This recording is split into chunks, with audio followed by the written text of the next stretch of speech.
Hello dear student, welcome back to my channel Cramming Funda. This is Sagar Patil, your physics faculty, and today we will going to discuss about the new topic from your chapter number 3, that is electrical power and energy. So आज ये lecture शुरू करने से पहले कुछ बहुत सारी चीजें हमने ये चैप्टर में पढ़ चुके हैं, ठीक है। लास्ट के 2-3 ही टॉपिक बाकी है, फिर ये चैप्टर हम ऑलमोस्ट एंड कर देंगे, ठीक है।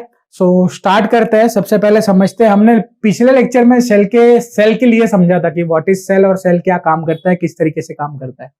चलो, तो हमने सेल के लिए समझा हुआ था, तो बस उसी का काम हमको करना है। तो आपको पता है सेल किस तरीके से होता है, किस तरीके से होता है। ये कुचुक कुचुक बूम बूम, ठीक है। ये पॉजिटिव टर्मिनल है, ये नेगेटिव टर्मिनल है, इसमें से करंट जाएगा, ठीक है, और इसमें से प्लस में से घूम के अगेन नेगेटिव में वापस आ जाएगा। चलो, पॉजिटिव टू नेगेटिव चार्ज जा रहा है, ठीक है। मान लो ये जा रहा है, ये पूरा का पूरा चार्ज जा रहा है, टी टाइम में जा रहा है, ठीक है। टी टाइम में इतना चार्ज पास ऑन हो रहा है, तो इसमें से चार्ज जाएगा, that is capital Q. Charge को घुमाता है इन द सेंस क्या, तो बस यहां से चार्ज आएगा, ठीक है, ताकत लेगा, घूम करके इधर आ जाएगा, रेजिस्टेंस में खर्चा कर देगा, फिर वापस इधर आ जाएगा, ठीक है। तो इस पूरे केस में जो भी एनर्जी प्रोड्यूस हो रही है, वो सारी की सारी एनर्जी प्रोड्यूस कौन कर रहा है, सेल कर रहा है। तो इस पूरे केस में यहां पे लिखेंगे कि energy is producing by cell, ठीक है। सेल एनर्जी को प्रोड्यूस कर रहा है। तो अभी नेक्स्ट क्वेश्चन बनता है कि भैया सेल एनर्जी प्रोड्यूस कर रहा है, तो कितनी एनर्जी प्रोड्यूस कर रहा है, वो भी तो एक क्वेश्चन है ना। चलो, तो कितनी एनर्जी प्रोड्यूस कर रहा है, उस चीज को समझने के लिए आपको याद करना पड़ेगा क्या, इसी चैप्टर नंबर 2 में हमने पढ़ा था, the work done by external agent from infinite distance to the given definite point. तो हम बात करते हैं, सपोज करते हैं कि इसके अगेंस्ट में जो पोटेंशियल है वो पोटेंशियल कैपिटल वी है। तो हमने पोटेंशियल के लिए पढ़ा था कि पोटेंशियल यानी क्या होता है कि इनफाइनाइट डिस्टेंस से आप किसी भी चार्ज को लेके आते हो एक्सटर्नल एजेंट की मदद से, ठीक है, पर यूनिट चार्ज को आप वर्क डन करके लेके आते हो। तो इनफाइनाइट पे मेरा पोटेंशियल क्या होता है, 0। तो फाइनल माइनस इनिशियल, क्योंकि आप यहां तक वी तक लाना चाहते हो। सपोज करो, देखो क्या बोल रहा हूं मैं, यहां पे जगह है क्या, हाँ ठीक है, चलो इसी को लेता है,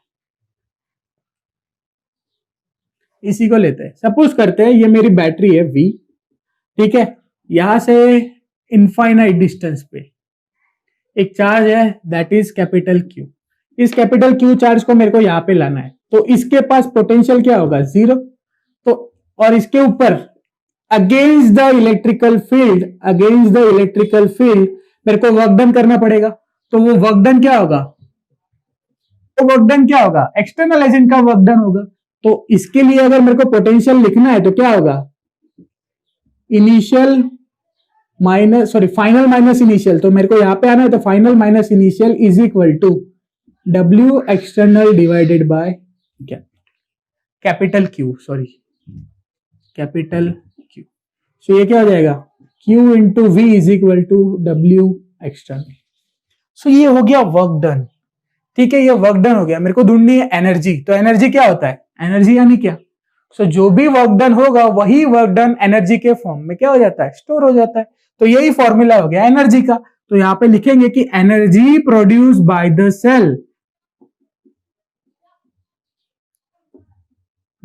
सेल, और यहां पे लिख सकते हैं energy given by the cell से दी गई जाने वाली एनर्जी, उसका फॉर्मूला क्या होगा, ठीक है, समझ आ रहा है। चलो, अभी हम इसके लिए पावर की बात करेंगे कि पावर यानी क्या होता है, ठीक है। सो पावर यानी क्या, तो energy dissipated per unit time,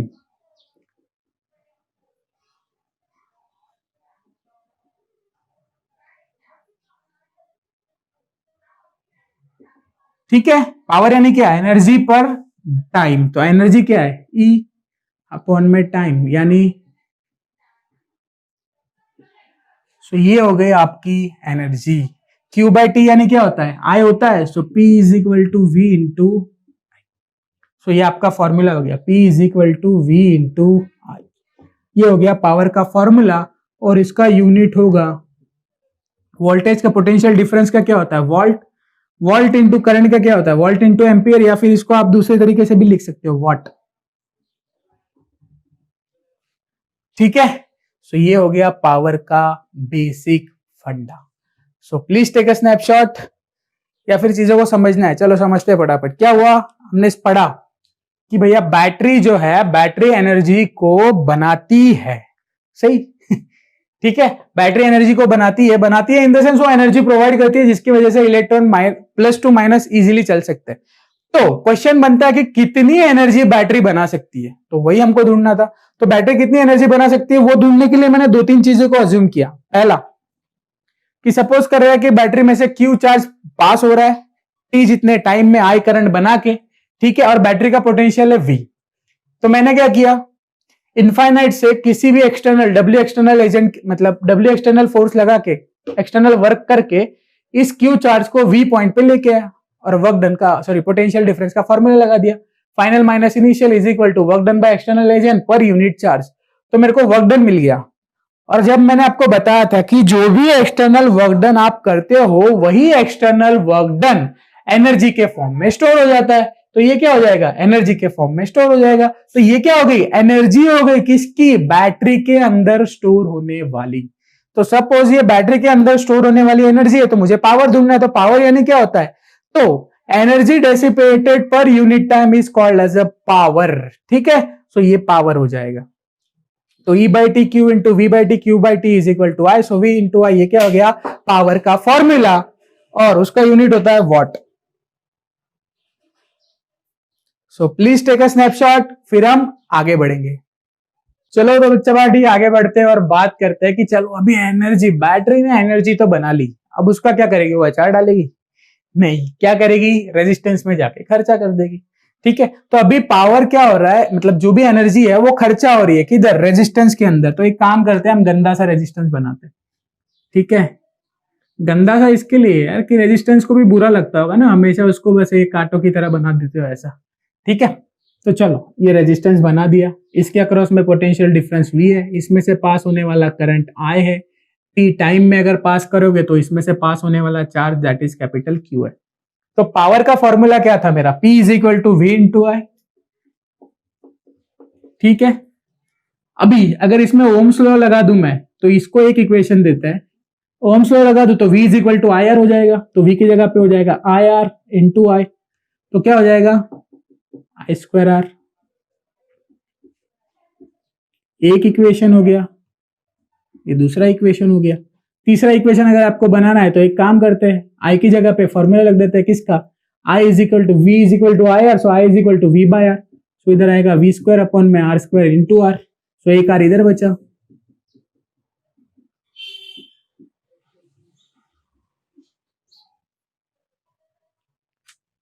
ठीक है, आई की जगह पे अगेन ओम्स लॉ रख दिया, V square upon R square, एक आर कैंसिल, तो वी स्क्वायर बाय आर। तो ये तीसरा फॉर्मूला। तो ये तीनों फॉर्मूले किसके हैं, पावर के। और ये कौन सा पावर है, ये वही पावर है जो बैटरी पैदा तो करती है बट जाके रेजिस्टेंस में खर्चा कर देती है। ठीक है, तो यहां पे हम लिखेंगे कि पावर या फिर एनर्जी, दोनों में से कुछ भी, dissipated by dissipated by a cell in resistor। ठीक है, ये पूरा का पूरा एनर्जी या फिर पावर खर्चा किया हुआ है उसका इक्वेशन है, किसने, बैटरी ने, किसमें, रेजिस्टेंस में। ठीक है, so please take a snapshot, फिर आगे बढ़ते हैं।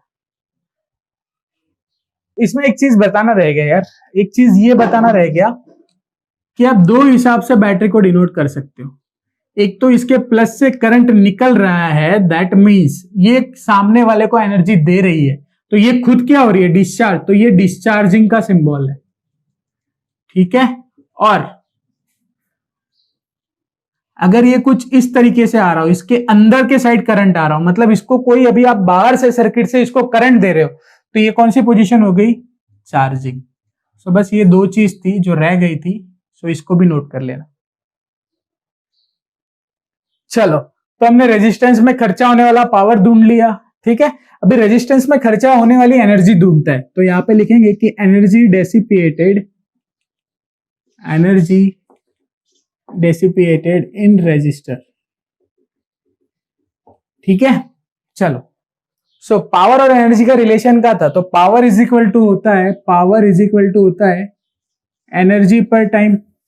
एक्चुअली देखा जाए तो अगर वेरिएबल एनर्जी हो, ठीक है, तो ये इक्वेशन आएगा dE upon dt। Variable energy क्यों होती है, तो आप जो करंट आता है आपके घर में, दैट इज अल्टरनेटिव करंट। ठीक है, तो अल्टरनेटिव करंट में करंट बदलता रहता है, अपनी डायरेक्शन बदलता रहता है, डायरेक्शन मॉड्यूलस, ठीक है, तो वो बदलता रहता है, तो उसके वजह से करंट क्या होता है, वैरी होता है। अगर करंट वैरी होगा तो ये इक्वेशन चेंज हो जाएगा। ठीक है, ये होगा डीई बाई dt। तो इसको मैं अगर लूंगा तो किस तरीके से लिख सकता हूं, P is equal to dE by dt लिख सकता हूं।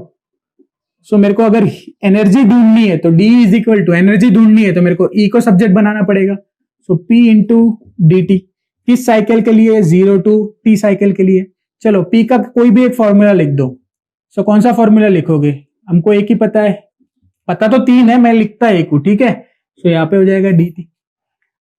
समझ आ रहा है। चलो अभी क्या क्या चीज इसमें कांस्टेंट हो सकती है, रेजिस्टेंस की वैल्यू कभी चेंज नहीं होगी। जैसे कि मैंने एक कोई भी बल्ब ले लिया सड़ा सा, ठीक है, नॉट सड़ा सा बट एक बल्ब ले लिया, ठीक है, उस बल्ब का रेजिस्टेंस, जिसकी जो फिलामेंट है उसका रेजिस्टेंस तो सेम रहने वाला है, चाहे आप अल्टरनेटिव में एसी में जोड़ो चाहे डीसी में जोड़ो। ठीक है, तो वो अगर सेम रहेगा तो resistance could be same, but हमको एक चीज यहां पे क्या वेरी होगी, दैट इज करंट। तो हम सपोज कर लेते कि suppose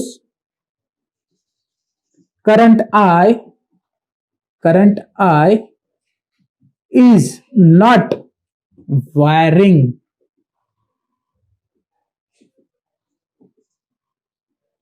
as per time। I time के साथ वैरी नहीं कर रहा है, तो I और R दोनों क्या आ जाएंगे, बाहर आ जाएंगे। तो यहां पे आएगा I²R integration dt 0 to t। ठीक है, सो इसका इंटीग्रेशन क्या आएगा, बायो वाले बच्चे, डरना नहीं है, बस देखते जाना है। चलो इसके आगे कुछ नहीं है, तो वन का इंटीग्रेशन आता है, जो भी आपका हो वो आएगा। सो t 0 to t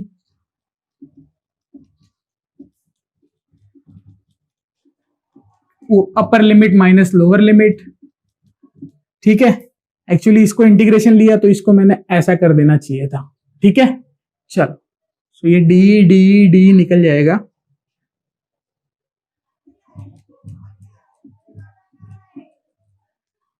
ठीक है, सो हीट जो है, जो भी एनर्जी डेसिपिएटेड हो रही है रेजिस्टेंस के अक्रॉस में, वो इतनी हो रही है I²RT, और इसी को कहते हैं हम ओहमिक लॉस। ये जो एनर्जी लॉस हो रही है बच्चा इस पर्टिकुलर रेजिस्टेंस में, ये क्या हो गया, heat dissipated in resistance across resistance के अक्रॉस में जो भी हीट डेसिपिएटेड या वेस्ट हो रही है उसी को हम कहते हैं ओहमिक लॉस। सो ये ओहमिक लॉस का फॉर्मूला, इसको हम एच से भी डिनोट करते हैं, तो H is equal to I²RT। ये आपने क्लास 10th में पढ़ा हुआ पॉपुलर फॉर्मूला होगा। ठीक है, so please take a snapshot, फिर आगे बढ़ेंगे। चलो बच्चों, तो आगे बढ़ते हैं और बात करते हैं कंडीशन ऑफ कांस्टेंट करंट वाली और वेरिएबल करंट वाली। जैसे कि मैंने आपको कहा ना, दो टाइप के करंट होते हैं, alternating current, direct current. Direct current में वैल्यू चेंज नहीं होती है। ठीक है, ऐसा नहीं कह सकते कि नहीं होती है, बट ठीक है, उसमें कांस्टेंट चलती रहती है। अल्टरनेटिंग करंट में चेंज होती रहती है। तो यही दो टाइप के करंट लिए मैंने। यहाँ पे देखो, आप देख सकते हो तो 2 एम्पियर का है, यहाँ पे देख सकते हो तो 2t एम्पियर का है। मतलब इसमें जो करंट है वो करंट कंप्लीटली टाइम पे डिपेंड कर रहा है, इसमें टाइम पे डिपेंडेंट नहीं है। तो मेरे को ढूंढनी है एनर्जी कितनी वेस्ट होगी, तो E का फॉर्मूला क्या आया, E is equal to I²RT। ठीक है, सारा फॉर्मूला लगा दो। I इज इक्वल टू 2 का स्क्वायर, R की वैल्यू 4, T का 3, सो ये आएगा 4 4 3, सो कितना आएगा 48 जूल्स। ये हो गई एनर्जी। ठीक है, इसकी बात करेंगे तो इसके लिए क्या होगा, एनर्जी का formula E is equal to, ठीक है, कंडीशन क्या आएगी 0 to t। ये आने का रीजन ये है, क्यों रीजन है, क्योंकि यहाँ पे जो करंट है वो टाइम पे डिपेंड कर रहा है। ठीक है, जो मैंने आपको बताया था। सो यहाँ पे आएगा 0 to 3, पी की वैल्यू क्या आएगी आई स्क्वायर आर, सो यहाँ पे आएगा, ठीक है, I square R constant, 0 to t dt, I की वैल्यू क्या है, सॉरी आई कांस्टेंट नहीं है ना, इस बार आई की वैल्यू रखनी थी, सो यहाँ पे आएगा 0 to 3 to t, आर की वैल्यू कितनी है 4 dt, so 4 to 8 constant, 0 to 3 यहाँ पे आएगा t dt, so e is equal to 8, यहाँ पे आएगा t square by 2, 0 to 3 e is equal to 8, 3 का स्क्वायर 9 बाई 2 माइनस 0, सो ये कितना आएगा e is equal to 8 into 9 by 2, so 2 1 जा 2, 2 4 जा 8, 4 9 4 जा 36।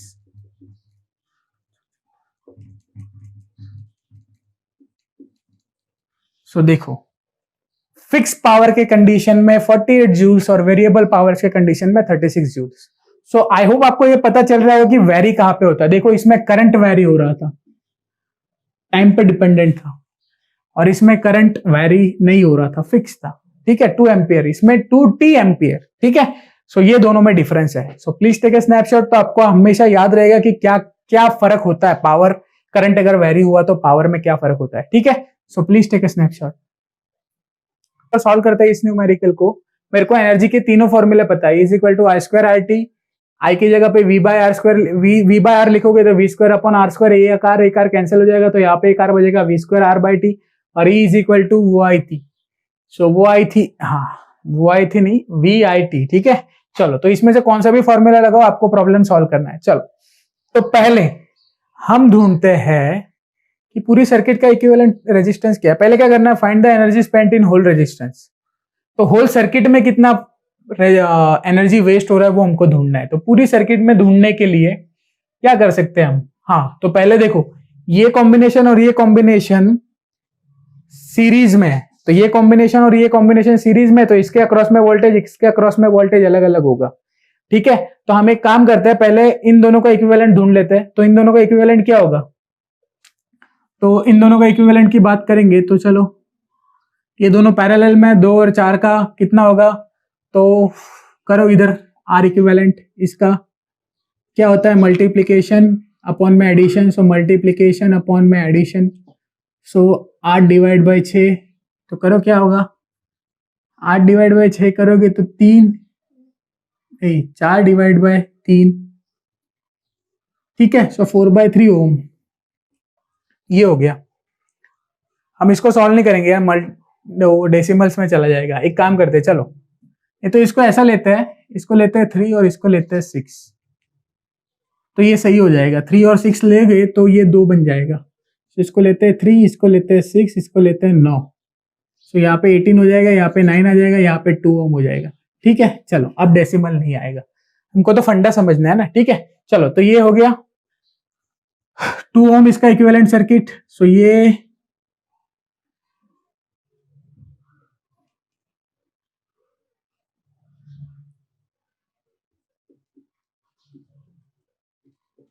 चलो ये 2 ओम सीरीज में, ठीक है। अब मेरे को फाइंड करना है कि इसमें से कितना वोल्टेज जा रहा है, इसमें से कितना वोल्टेज जा रहा है। तो इसमें से सेम क्या जा रहा है, करंट इसमें से सेम जा रहा है। तो पहले एक काम करते हैं कि टोटल करंट निकल कितना रहा है वो ढूंढते हैं। तो करंट ड्रॉन कितना होगा, तो पूरी सर्किट का इक्विवेलेंट रेजिस्टेंस कितना होगा 4 ओम, और बैटरी कितना है 20 वोल्ट की, तो करंट कितना होगा I is equal to V by R, so V कितना है 20 डिवाइड बाय 4, तो कितना आएगा 5 एम्पियर। तो इसमें से 5 एम्पियर का करंट गया, ठीक है। सो 5 एम्पियर का करंट इसमें से गया पूरे इन दोनों तारों में से। अब मेरा क्वेश्चन बनता है नेक्स्ट कि इसके अक्रॉस में कितना वोल्टेज है। तो मेरे को रेजिस्टेंस पता है, करंट पता है, तो बात करेंगे 2 ओम के अक्रॉस में, 2 ओम रेजिस्टर्स के लिए। चलो तो 2 ओम रेजिस्टर के लिए अगर हम बात करेंगे बच्चा, तो सोचो आप ही, क्या पता है मुझे, आर पता है 2 ओम, करंट पता है 5 एम्पियर, तो V निकल जाएगा, V is equal to I into are.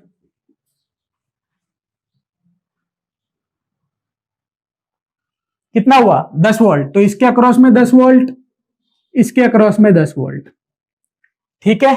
चलो मेरे को ढूंढना किसके लिए, पूरे सर्किट में से कितना वेस्ट हो रहा है वो ढूंढना है। तो पूरे सर्किट के लिए अगर ढूंढना है तो मैं ढूंढ सकता हूं, तो यहां पे लिखेंगे energy spent in whole circuit.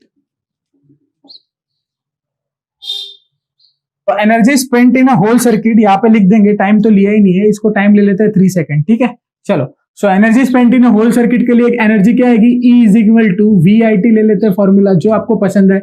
Voltage कितने वोल्ट की बैटरी है, 20 वोल्ट की बैटरी है। कितना करंट ड्रॉन कर रही है, 5 एम्पेयर का, कितने टाइम में, 3 सेकेंड में। सो ये कितना होगा 300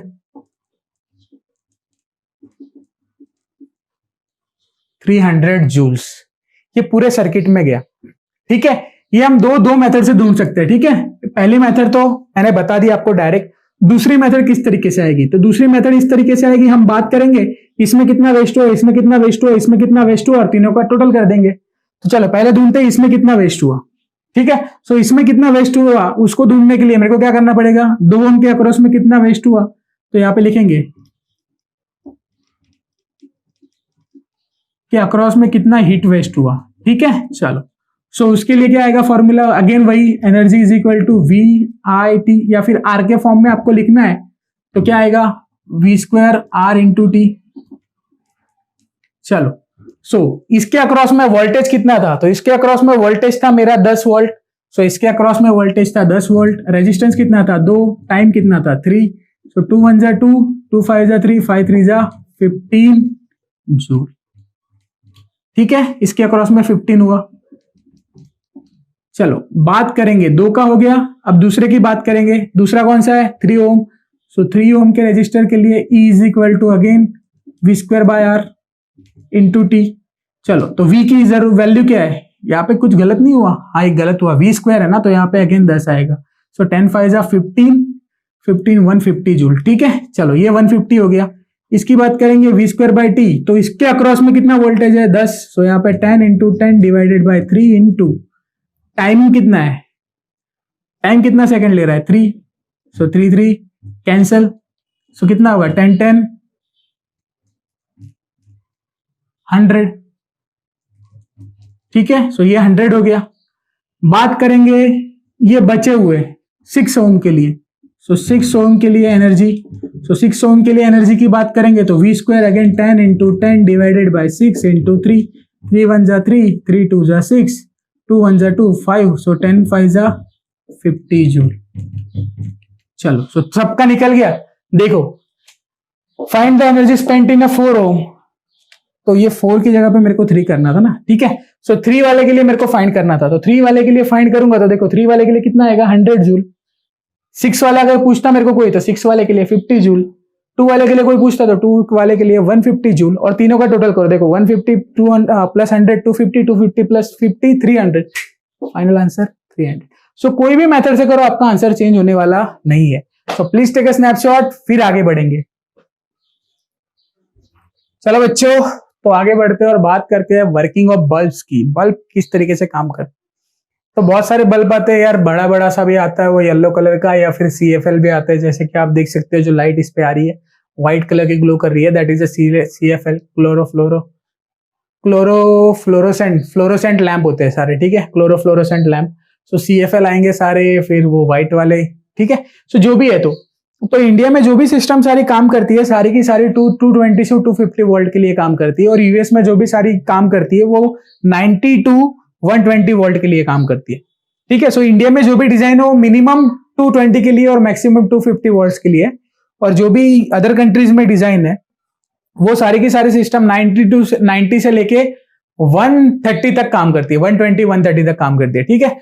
चलो, 2 कंडीशन ली है मैंने कि सपोज करो कि एक बल्ब है 100 वाट का, ठीक है, जिसका पावर है 100, यानी कि 1 सेकेंड में 100 जूल वो एनर्जी देता होगा या फिर खर्च करता होगा, ऐसा एक बल्ब लिया है। वो बल्ब को मैं इंडिया में जलाता हूँ और यूएस में जलाता हूँ, तो क्या फर्क आता है। या फिर कभी कभी आपने देखा भी होगा कि घर में आप बिजली जलाते हो, बटन तो चालू करते हो, लेकिन जो लाइट है उसकी कैपेसिटी से ऐसा कम हो जाता है, जब लाइट आए तो ऐसा हो जाता है, ठीक है। सो ऐसा कम ज्यादा क्यों होता है, उस कंडीशन के लिए हमको पढ़ना है, ठीक है। चलो, तो बल्ब का कंसेप्ट समझने के लिए आपको मैंने 2 कंडीशन दी हुई है कि एक 220 वोल्ट 100 वाट का बल्ब है, और वही बल्ब को उठा के मैं अमेरिकन कंडीशन में लगा रहा हूं 110 वोल्ट 100 वाट का बल्ब है। तो क्या फर्क पड़ता है, क्या होता है ऐसा, ठीक है,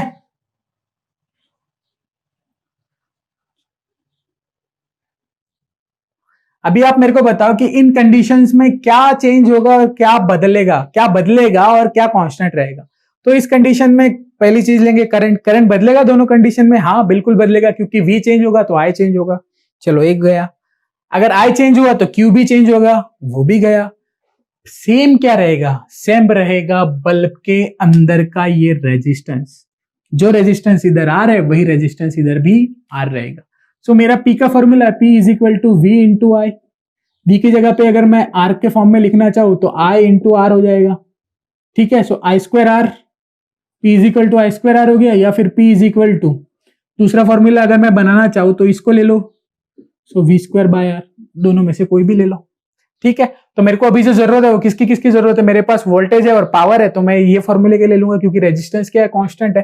तो चलो पहले केस में अगर मैं रेजिस्टेंस काउंट करता हूं, सो V square upon R, voltage कितना है 220 इंटू 220 डिवाइडेड बाय 100, 0 0 0 0, चलो 20 का कितना होता है 484। सो ये हो गया रेजिस्टेंस इस कंडीशन में। चलो आगे बढ़ते हैं, 484 आ गया, इसका रेजिस्टेंस तो सेम रहेगा ना, यहाँ पे रेजिस्टेंस थोड़ी चेंज हो रहा है। तो R इज इक्वल टू मेरे को मिल गया कितना 484 ओम। सो रेजिस्टेंस मेरे को मिल गया। अब मेरे को फाइंड करना है क्या इसी रेजिस्टेंस पे ये 100 वॉट का पावर मुझे मिलता है, ये कंडीशन मेरे को चेक करनी है। तो ठीक है, पावर का फॉर्मूला है P is equal to V square upon में R, वोल्टेज कितना है 110 484, करो इसको solve. So P is equal to 110 तो 12100 484, तो P is equal to, so देखो आप 100 वॉट का बल्ब, 100 वाट का बल्ब, वैट बोलो या वाट बोलो जो भी, सो 100 वैट का बल्ब अगर मैं इस कंडीशन में अमेरिका में जाके लगाऊंगा, ठीक है, इंडिया रेटिंग वाला बल्ब मैं अमेरिका में जाके लगाऊंगा, तो वो एक्चुअल में पावर कितना देगा, देना तो चाहिए था उसको 100 बट देगा कितना 25। इसके लिए वो बड़ा सा ऐसा झकमक झकमक लगने वाला लाइट है ना, तो ऐसा हो जाता है, ठीक है, उसका रीजन ही है। So please take a snapshot, फिर हम आगे बढ़ेंगे और सॉल्व करेंगे एक प्रॉब्लम जो इस पे बेस्ड होगा, ठीक है, बल्ब वाले पे बेस्ड होगा। So please take a snapshot. चलो ये 220 वोल्ट है, ये 220 वोल्ट है, ये 220 वोल्ट है, ये 220 वोल्ट है। जब कभी भी आपको ऐसे कंपैरिजन के न्यूमेरिकल आए, कभी भी इसको सॉल्व नहीं करना है, ठीक है, सॉल्व नहीं करना है यानी न्यूमेरिकल डेसिमल्स में वैल्यू नहीं लाना है। चलो मेरा P का फॉर्मूला गया P is equal to V square upon R। P is equal to क्या है V square upon R, suppose करते हैं इसका पावर P1। चलो बच्चों, तो P का हमारे पास ये फॉर्मूला है V स्क्वायर R और दूसरा है P is equal to V into I. अब देखेंगे इन दोनों को कैसे यूज करना है, ठीक है। चलो थोड़ा सा दिमाग लगाओ, ये कौन सा कॉम्बिनेशन है, सीरीज कॉम्बिनेशन है, तो सीरीज कॉम्बिनेशन में क्या सेम रहता है, करंट, तो जो करंट इसमें से जाएगा वही करंट इसमें से भी जाएगा, वही करंट इसमें से जाएगा, वही करंट इसमें से जाएगा, तो करंट सब में सेम है। अगर करंट सब में सेम है तो एक काम करते हैं, सबका पावर निकाल लेते हैं। तो P इज इक्वल टू क्या होगा V स्क्वायर अपॉन R, तो यानी 220 डिवाइडेड बाय R की वैल्यू कितनी है 100, सॉरी R अगर लेंगे तो P की वैल्यू क्या हो जाएगी 100, ठीक है। चलो सो इस तरीके से इनडायरेक्टली मैं अगर बोलना चाहूं तो यहां पे क्या हो जाएगा, ये हो जाएगा R1, दूसरे की बात करूंगा R2 तो क्या होगा 220 का स्क्वायर डिवाइडेड बाय 50, और थर्ड की बात करूं तो 220 का स्क्वायर डिवाइडेड बाय 25, ठीक है। ये तीन चीज क्लियर हो गई आपको। अभी देखो इन सब में से करंट बह रहा है, करंट कैसा बह रहा है, एक जैसा बह रहा है। अगर करंट एक जैसा बह रहा है तो मेरे पास P is equal to V I का फॉर्मूला और दूसरा भी है P इज इक्वल टू, अगर इसकी जगह पे लिखूंगा IR तो आएगा I स्क्वायर R। देखो तीन फॉर्मूले हो गए, P is equal to I square R, P is equal to V I, और ये अभी मेरे पास करंट है और रेजिस्टेंस है, रेजिस्टेंस मैंने ढूंढ लिया, करंट मैंने ढूंढ लिया, तो यहाँ पे मैं लिख सकता हूं P प्रोपोर्शनल टू R अगर करंट कांस्टेंट हुआ तो इसका सीधा सा मतलब क्या है कि जिसका पावर ज्यादा उसका रेजिस्टेंस भी क्या होना चाहिए ज्यादा। सो जिसका रेजिस्टेंस ज्यादा आएगा उसका पावर ज्यादा आएगा। तो आप देख लो इसमें रेजिस्टेंस किसका ज्यादा आने वाला है, तो रेजिस्टेंस उसी का ज्यादा आएगा जिसके डिनोमिनेटर में वैल्यू क्या होगी, कम होगी। तो डिनोमिनेटर में वैल्यू किसकी कम है, R3 की। सो डिनोमिनेटर में वैल्यू R3 की कम है, मतलब R3 का रेजिस्टेंस ज्यादा है किससे, R2 से, और उससे ज्यादा किसका है, R1 का है। सो इसका सीधा सा मतलब क्या हुआ कि पावर किसका ज्यादा होगा, P3 का, उसके बाद P2 का, उसके बाद P1 का। तो देखो ऐसा ऑप्शन है P3, P2, P1। सो आपका आंसर क्या आएगा, डी। ये किसके लिए, सीरीज के लिए। फर्ज करो ये पैरेलल में है, ये किसमें है, पैरेलल में। तो ये अगर पैरेलल में होता, इसको मैं अभी शॉर्ट बना देता हूं थोड़ा सा, ठीक है। अगर ये पैरेलल में होता तो इन तीनों टर्मिनल के अक्रॉस में क्या सेम होता, इसके टर्मिनल में वोल्टेज V, इसके टर्मिनल में वोल्टेज V, और इसके टर्मिनल में भी वोल्टेज क्या होता, V होता। तो वोल्टेज हर एक में सेम होता। अगर वोल्टेज हर एक में सेम होता, बच्चा समझना ध्यान से, अगर वोल्टेज हर एक में सेम होता तो मेरे पास वोल्टेज और रेजिस्टेंस का रिलेशन वाला एक ही फॉर्मूला है, क्या है वो, P = V²/R। सो वोल्टेज अगर सेम होता तो प्री प्रोपोर्शनल टू क्या हो जाता, 1/R। चलो ये किसके लिए था, सीरीज के लिए था। अब बात करेंगे पैरेलल की। तो पैरेलल में क्या सेम है, वोल्टेज सेम है। अगर पैरेलल में वोल्टेज सेम है तो मैं इस फॉर्मूले के ऊपर से लिख सकता हूं P = 1/R, यानी जिसका रेजिस्टेंस कम उसका पावर ज्यादा, ठीक है। तो आप देखो इसका लिखते हैं हम कि जिसका रेजिस्टेंस जिसका कम उसका पावर क्या हो जाएगा, ज्यादा हो जाएगा। सो रेजिस्टेंस कम किसका लगेगा आपको, जिसका डिनोमिनेटर क्या हो, बड़ा हो। तो डिनोमिनेटर किसका बड़ा है, इसका बड़ा है। तो यहां पे क्या होगा, R1 is less than R2 is less than R3, but power is P1 greater than P2 is greater than P3। सो अगर पैरेलल होता तो आपका आंसर आता है A। ये किसके लिए है, पैरेलल के लिए, और ये किसके लिए है, सीरीज के लिए। सो ये प्रॉब्लम्स है जो बहुत बार IIT JEE में पूछे जाते हैं। So please take a snapshot. So this is done from today session. I hope you loved this lecture because ये बहुत ही इजी वे में था। इसमें 9, 10 के अलावा हमने कुछ एक्स्ट्रा नहीं पढ़ा, सिर्फ ये बल्ब का कंसेप्ट जो था वो एक्स्ट्रा चीज थी आज के लेक्चर में। सो बस यही कहना है यार कि हंसते रहो, मुस्कुराते रहो, पढ़ते रहो, घर बैठे रहो, कोरोना से खुद भी बचो, लोगों को भी बचाओ। बस यही था, और शेयर सब्सक्राइब करना ना भूलना। Bye bye.